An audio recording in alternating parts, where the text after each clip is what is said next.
Welcome back. In this video, we'll take a look at how to check tools back in. Please be sure you've watched the tool checkout video, linked below, before this one. At its core, checking tools back in is really very simple, but there are lots of variables that can come into play. Let's imagine a member is returning several tools. They hand us a wire stripper first, and we enter its ID. On the member's screen, the first thing we do is ask the member's first name to be sure the tools were checked out to the right person, and then check to see if there's anything we should be aware of here in the first few member notes. Now down here, in the check-in area, if you see a red background on a due date, then that tool is either due today or it's overdue. If it also has a red border, then the tool is so overdue the member is not allowed to borrow any more tools until this one's been returned. And that's detailed for you down here in the checkout area. Okay, now we're ready to process the member's tools. Most of the time, you'll simply be clicking check-in boxes or renew boxes. However, as you check each tool in, don't forget to ask if there were any problems with it. That information should always be acted on by clicking instead on the Uhoh box, which we'll show you later. Let's begin with the wire stripper. We tick its check-in box. Done. Next, there's a slightly overdue bar clamp that the member asks to renew. Notice that when we click that box, its late fine was added here.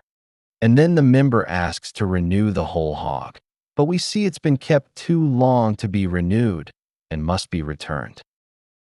At this point, the member mentions that the tool came without a chuck key. In the How to Check Tools Out video, we explain the importance of confirming that all tool parts are returned and about tool notices, and I won't repeat those details. But I will add something new here. Since many libraries ask a member to pay for any parts they lose or damage, we need to make it clear that in this case, although the chuck key is missing, it was not the member's fault. We let the tool gurus know by writing in the parts field something like member received tool with chuck key missing, which includes that vital word missing, along with the clarification. Okay, those were the simple examples. And really that's about as hard as it usually gets. You either renew a tool or you check it in, confirm its parts, and read its notice. But let's make you a next-level librarian who can handle some of the more challenging cases that occasionally arise. And it's all about the Uhoh checkbox. Our first example is when the member hands us the loppers and says they were terribly dull. Or maybe instead, they report that the loppers were stolen off their porch. Either way, it's time to click the Uhoh box. In the pop-up, of the two radio buttons we choose, there's an issue with the tool itself, which will create a service ticket to take the tool out of service. And then select from the list. Please pause the video here to review all the reasons you might want to take a tool out of service. With that background, let's first explore the needs sharpening example. With that option selected, we enter an explanation. The member said the blades were really dull. And our name. This is just normal wear and tear, so that's all there is to it.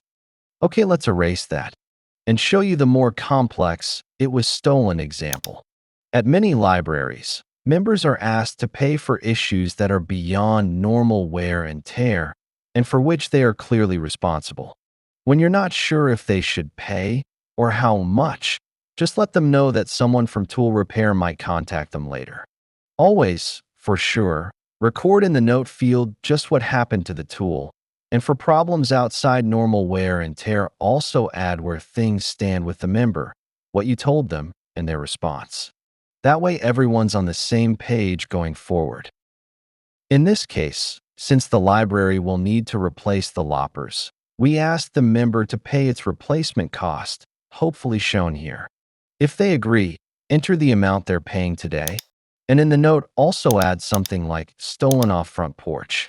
Member agreed to pay the $60 replacement cost at $20 per month. Or any other message that will explain what happened, what we can expect of the member, and they from us. and of course sign your name. Okay, we'll save the ticket.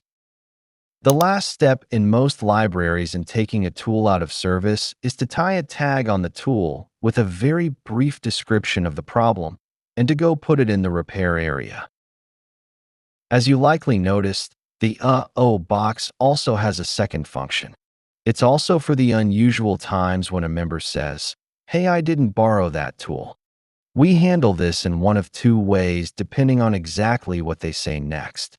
The first possibility is they'll say, "I brought that tool up to the front to check out, but decided against it and returned it to the shelf." In this case, simply check the tool back in and forgive any late fine. The other thing you might hear is, "Tiller? I know nothing about a tiller. No idea why it's listed there." In this case, it would appear that the tool was checked out, but on this member's screen by mistake. To remove any mention of the tool from this member's record, we absolutely do not simply check it back in.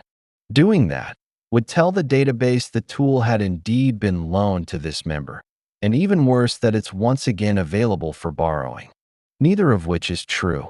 So instead, we'll transfer the loan to a person unknown, whom Tool Librarian cleverly named Mystery Member. Let's click the Uhoh box and then on Member Denies Borrowing this item. We click to save and we're done. Simple as that. Then when we save the member screen, the loan will magically belong to the mystery member instead. And finally, here's a tip that will really up your game. But if people are stacked up waiting in line, maybe don't bother doing it. If a member is returning some tools, but one of them doesn't show up on their screen, it was probably just missed at checkout time. But, although unlikely, it could also be that the tool was checked out to the wrong member. When you're done checking in their other tools, enter the tool ID on the home screen to see if it's checked out to someone else.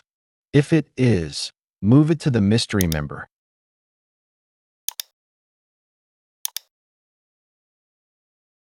Then on the mystery member screen, check the tool back in and have the person returning it pay any late fines. Remember to make a note there with the member and tool IDs and any late fine paid, so there'll be a record. Okay, that's it for checking tools back in. Well, not quite. Now watch the late fines video, link below, to see how to process and less commonly forgive late fines. See you there.